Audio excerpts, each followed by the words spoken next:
देश में एसएससी की परीक्षाओं को लेकर छात्र प्रदर्शन कर रहे हैं। काफ़ी सवाल उठाए जा रहे हैं कि किस तरीके से परीक्षा की प्रक्रिया हो रही है। काफ़ी दिक्कतों का सामना छात्रों को करना पड़ रहा है।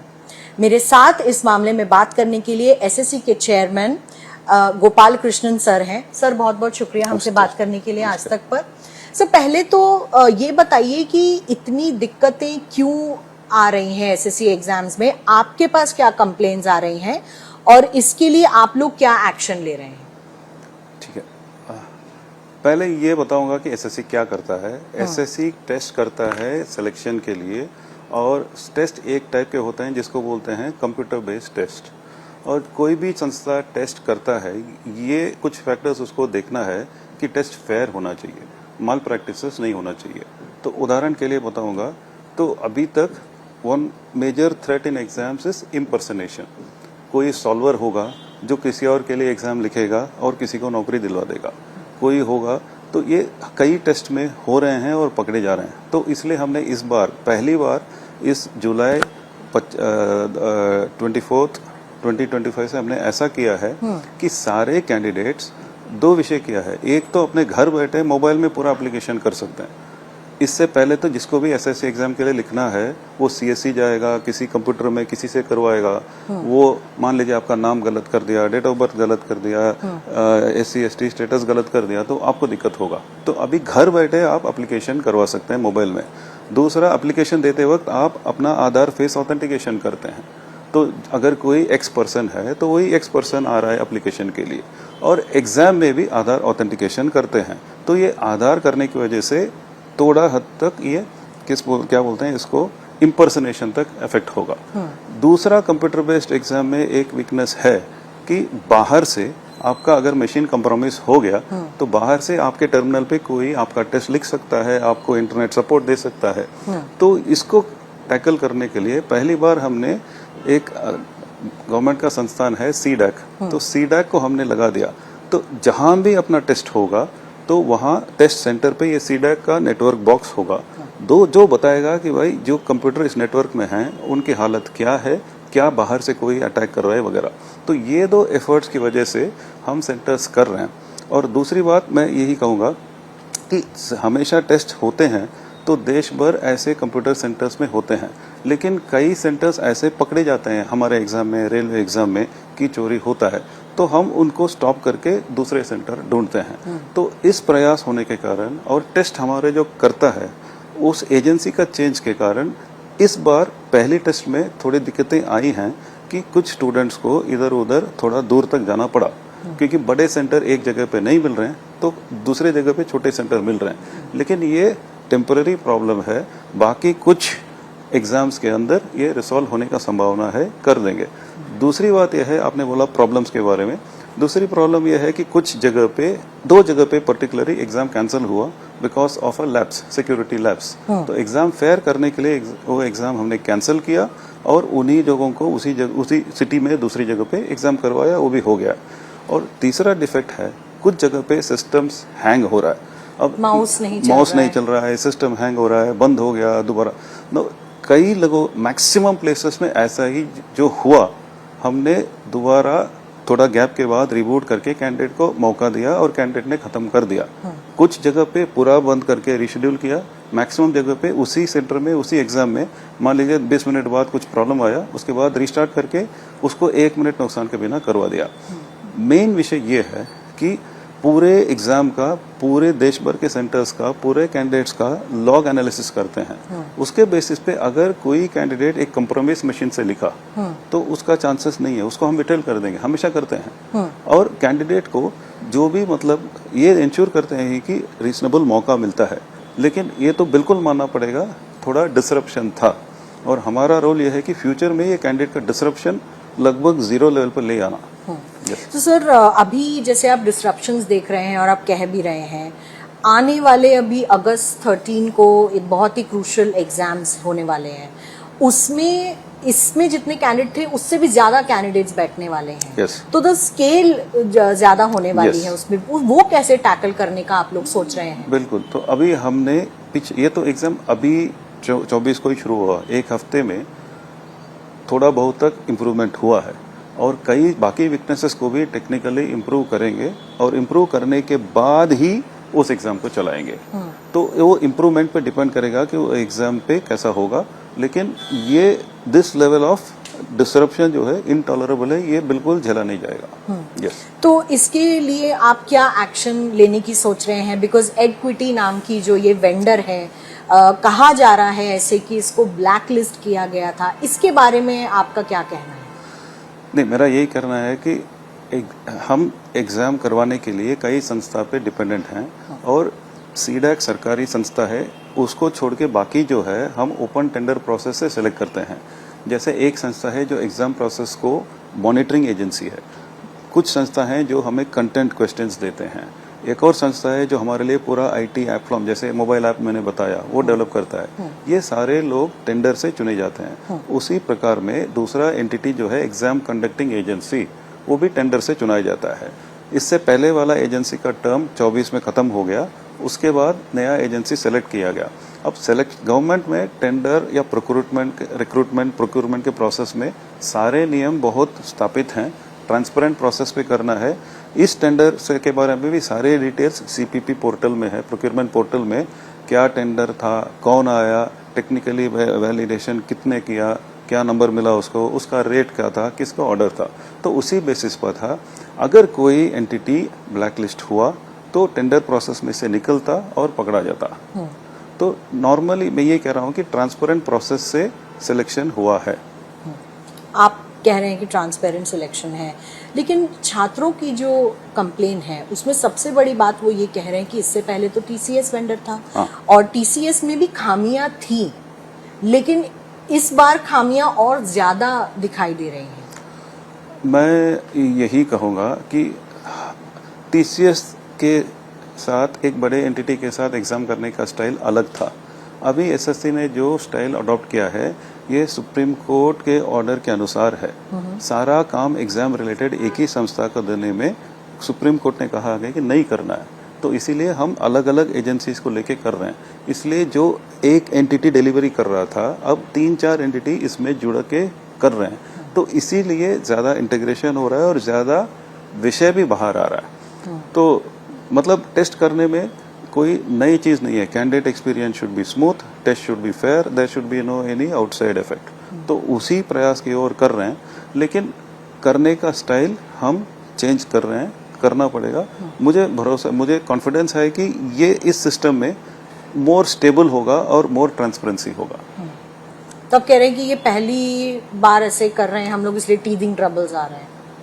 मैं टीथिंग ट्रबल्स करूँगा वो नहीं कहूँगा, मतलब you are almost right, but the point is ये नया वे ऑफ डिलीवरिंग एग्जाम्स है, ये स्टेबलाइज होगा।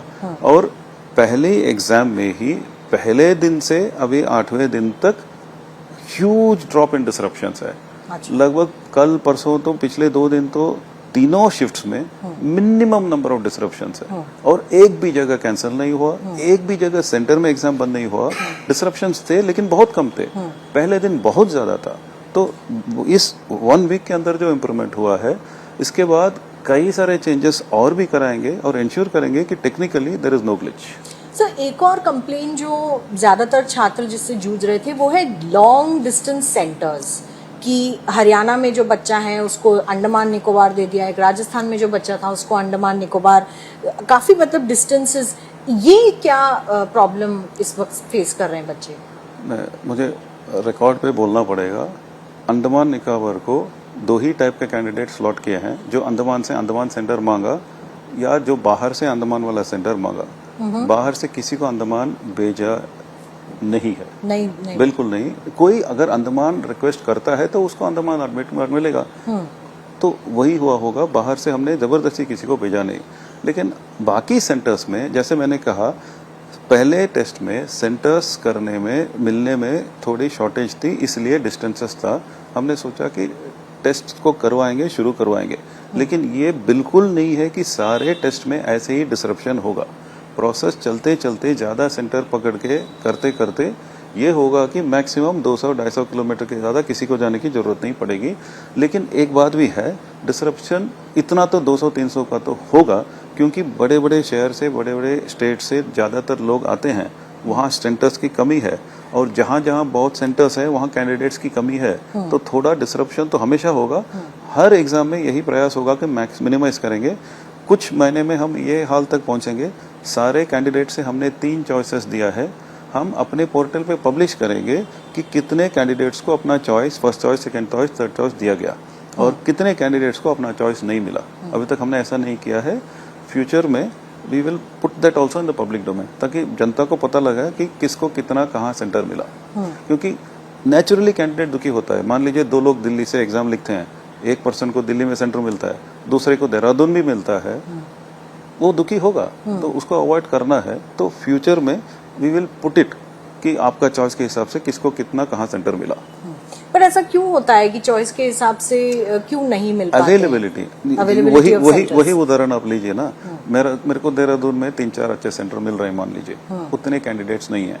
दिल्ली में कैंडिडेट ज्यादा हैं और सेंटर्स कम मिल रहा है। तो बैलेंस करके टेस्ट को राइट नंबर ऑफ शिफ्ट में करने के लिए ये करना ही है। और ये असंभव है कि मतलब कुछ जगह पे कम दिन के लिए एग्जाम करो, कुछ जगह के लिए ज्यादा दिन के एग्जाम करो, क्योंकि आपने ही बताया। एक और विषय है नॉर्मलाइजेशन।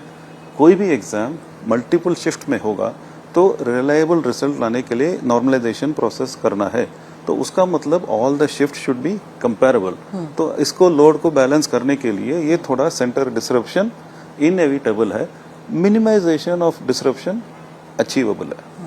आप कह रहे थे आधार लिंक्ड आइडेंटिटी इस बार स्टूडेंट्स की हो रही है एग्जाम्स में, फिर भी कुछ एलिगेशंस लग रहे हैं जहां पर डमी कैंडिडेट्स जो हैं किसी के लिए एग्जाम लिख जा रहे हैं। कई सेंटर्स में ऐसी खबरें आ रही हैं, इसको कैसे आप टैकल करेंगे? नहीं, एक विषय तो है, आधार आने से पहले हो सकता है कि एक ही कैंडिडेट एक ही एग्जाम में 10 दिन में एक शिफ्ट लिखेगा, 10 बार लिखेगा, 15 बार भी लिखेगा। क्योंकि ये तय करना मुश्किल था कि कौन दोबारा अप्लाई कर रहा है। एक हल्का सा एप्लीकेशन चेंज में एक कैंडिडेट 2 बन जाएगा। उस टाइम में भी, पिछले साल में भी हमने कई एग्जाम्स में वीडियो एनालिसिस, फोटो एनालिसिस से लोगों को पकड़ा है। इस बार भी रजिस्ट्रेशन स्टेज से ही कम हुआ। इसीलिए मेरा शक यह है, इसीलिए कुछ एग्जाम्स के लिए नंबर थोड़ा घटा है, क्योंकि मल्टीप्लिसिटी ऑफ एप्लीकेशंस अब हो नहीं सकता है। और दूसरा, एग्जाम के बाद हम सारा लॉग्स एनालिसिस करते हैं। भाई एग्जाम आते वक्त आपका फोटो, आपका फिंगरप्रिंट, एग्जाम निकलते वक्त आपका फोटो, फिंगरप्रिंट, सीसीटीवी इमेज, इन सब एनालिसिस के बेसिस पे करते हैं। मेरा एक ही बात बोलना है, जो भी माल प्रैक्टिसेस होता है, अगर किसी को लग रहा है कि सक्सेसफुली माल प्रैक्टिस भी कर दिया, चांसेस बहुत ज्यादा है कि बाद में पकड़ा जाए। क्योंकि हम रिजल्ट्स देने से पहले, कुछ लोग ये भी बोलते हैं कि एसएससी में रिजल्ट्स टाइम लगता है। एक और कारण यही है कि thorough technical analysis of all the declared candidates होता है। तो अगर रिजल्ट देते वक्त हम ये पकड़ लेते हैं, भाई क्लैरिटी से दिखता है कि ये आया एग्जाम में, किसी और से लिखवाया, बहुत है चांसेस है कि उसका रिजल्ट निकलेगा नहीं निकलेगा, उसको विथहोल्ड करेंगे। प्रूफ भी है, कई लोग इसके खिलाफ कोर्ट भी गए हैं, हमने कोर्ट के भी साबित किया है। हमने दिया है कि देखिए सर, ये इसका फिंगरप्रिंट है, ये फोटो है, ये उसका एग्जिट फोटो है, वो आए नहीं। तो attempt to malpractice continuously होता रहेगा, उसको कंटिन्यूअसली टेक्नोलॉजी के टूल से डिटर करना हमारा प्रयास रहेगा। एक लार्जर क्वेश्चन यही आता है कि जो गवर्नमेंट एग्जाम्स कंडक्ट करवाते हैं उसमें कहीं ना कहीं कमी हो जाए तो एक पूरा ट्रस्ट फैक्टर खत्म हो जाता है बच्चों में।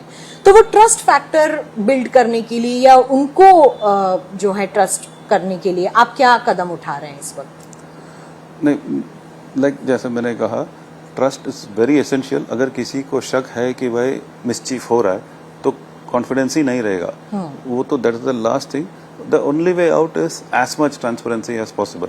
तो मैं उदाहरण के लिए बोलूँगा, अपना क्वेश्चंस हैं, अपने टेस्ट क्वेश्चंस में कई बार हो सकता है कि कुछ गलते हैं, ट्रांसलेशन में गलती होगा या ऑप्शंस में गलती होगा, गलत आंसर दिया है। तो इसीलिए एसएससी बहुत कम उन चुने हुए ऑर्गेनाइजेशंस में है जहां एक चैलेंज मैकेनिज्म है। तो एग्जाम के बाद हर कैंडिडेट अपना पूरा क्वेश्चन पेपर देख सकता है और चैलेंज कर सकता है कि ये कोई गलती है, और उसके बाद हम एक्सपर्ट से कंसल्ट करके अगर वो गलती एस्टेब्लिश हुआ तो कैंडिडेट को हम बेनिफिट, सारे कैंडिडेट्स को वो बेनिफिट देते हैं। तो this is a measure of transparency. मेरे ख्याल से कई एग्जाम्स में वो चैलेंज मैकेनिज्म है नहीं, क्योंकि वो कॉम्प्लिकेटेड है, टाइम कंज्यूमिंग है। तो एक विषय है ट्रांसपेरेंसी इन क्वेश्चंस। जैसे अगले बार मैंने सेंटर्स के बारे में है, और एब्सोल्यूट ट्रांसपेरेंट मैकेनिज्म से ही ट्रस्ट बन सकता है। तो जैसे मैंने कह रहा हूँ, even in the centres we have to be very clear, compromise centres, compromise machines, हम डेटा लेते हैं अभी से, इससे पहले नहीं। इसीलिए मैं बोल रहा हूँ इस जुलाई से ही। इससे पहले किसी भी एग्जाम में अगर कोई अटैक होता है या मशीन कंप्रोमाइज होता है, वो डेटा हमारे हाथ में नहीं था। अब आ रहा है आपके पास। अब हम वहाँ हर सब जगह डेटा कलेक्ट कर रहे हैं। इससे पहले एक संस्था कर रहा था, सब उस दीवार के पीछे है। अब सारे दीवार तोड़ दिए गए, हर जगह अपना एंटिटीज हैं जो पूरे सिस्टम को मॉनिटर कर रहे हैं और अलग अलग एंटिटीज हैं। तो इसीलिए इसके थ्रू हम ये एस्टेब्लिश कर चाहते हैं कि एग्जाम में अगर माल प्रैक्टिस हुआ तो पकड़ा जाएगा, उसको बेनिफिट नहीं मिलेगा। ज्यादा हद तक अवॉइड कर रहे हैं। अभी देखिए, इसी एक हफ्ते में हमने ये चेंज किया है। पहले दिन जब हमने टेस्ट किया 24 में, अगर बाहर से कोई अटैक होता है तो फ्लैग निकलता है कि ऐसा कोई प्रयास हो रहा है, हम उसको देखते थे। अब एक ही हफ्ते में हमने एप्लीकेशन को चेंज किया कि आज जो एग्जाम हो रहा है, अगर बाहर से कोई अटैक होता है, सिस्टम बंद होता है, कैंडिडेट को दूसरा मशीन दिया जाएगा। तो these are the measures we are taking to ensure कि ट्रांसपेरेंसी हो और ट्रस्ट वाली हो।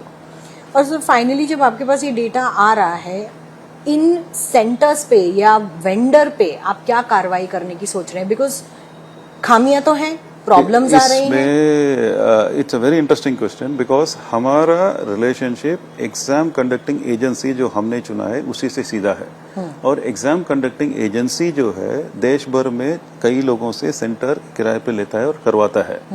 फिर भी अगर कोई सेंटर मिसचीफ करता है, माल प्रैक्टिस करता है, बहुत मतलब कानून, हेवी कानून है कि पब्लिक एग्जामिनेशन एक्ट रिसेंटली जो पास हुआ, उस एक्ट के खिलाफ हमने कई जगह सेंटर मालिक, सेंटर ओनर्स के ऊपर केस किया है, आगे भी करेंगे। तो आप करेंगे ये केसेस इनके ऊपर अगर प्रॉब्लम निकलती है तो? 100% नहीं करेंगे तो it will be a dereliction of duty on our part. एक जनता के लिए पब्लिक एग्जाम हो रहा है और किसी के सेंटर पे बाहर से कोई टेक ओवर कर रहा है और कंप्यूटर में कंप्रोमाइज करके कैंडिडेट के लिए चोरी कर रहा है, वैसे सेंटर्स के ऊपर पब्लिक एग्जामिनेशन एक्ट में कानून कहता है कि केस ले सकते हैं। हमने देश में कई जगह पे ऐसे केसेस किए हैं, आगे भी अगर ऐसे संभव होगा तो करेंगे। जी, बहुत बहुत धन्यवाद हमसे बात करने के लिए। और क्योंकि एसएससी को लेकर बहुत सारे छात्रों के सवाल होते हैं, लगातार जो ट्रस्ट फैक्टर है वो कायम रखने के लिए एसएससी अपनी तरफ से कह रही है कि अगर कहीं भी कोई मैल प्रैक्टिस सामने आ रही है, कुछ प्रॉब्लम सामने आ रही है, तो वो इन्वेस्टिगेट की जाएगी और उस पर जो लागू कार्रवाई है वो की जाएगी। अजय सिन्हा के साथ मिलन शर्मा, आज तक।